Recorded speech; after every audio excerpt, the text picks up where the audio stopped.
Donc on se trouve ici dans la maison à Pont-d'Alais. Cette maison, ça fait 10 ans qu'elle est musée.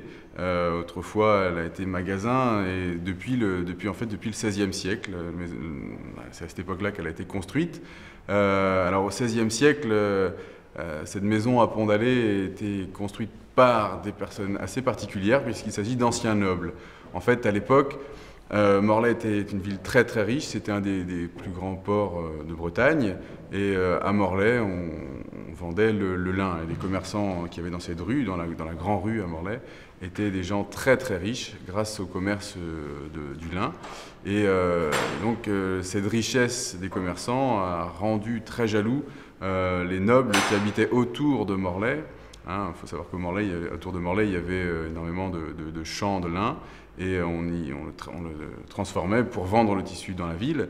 Mais donc ces nobles-là, eux, habitaient dans leur manoir et leur château, n'étaient pas très riches et donc très jaloux des commerçants qui gagnaient beaucoup d'argent. Alors ces anciens nobles-là n'avaient pas le droit, enfin ces nobles, ils étaient encore nobles à l'époque, ces nobles n'avaient pas le droit de travailler, ils héritaient de terres, ils faisaient travailler des gens sur leur terre.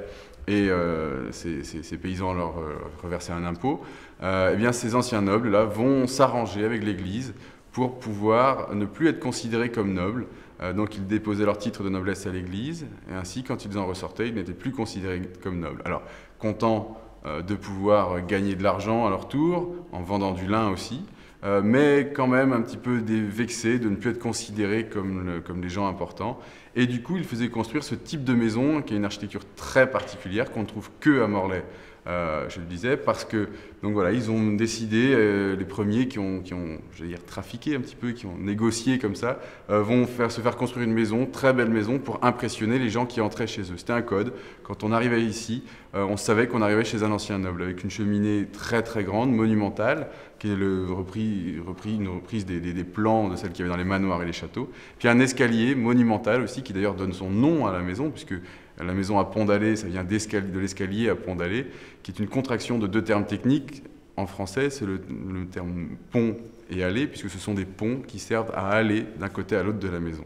Donc voilà, donc ces deux termes français, mais à l'époque on parlait plus le breton, donc on a baragouiné, on a mélangé ces deux mots pour que ça fasse aujourd'hui le mot pont d'Alais, écrit P-O-N-D-A-L-E-Z.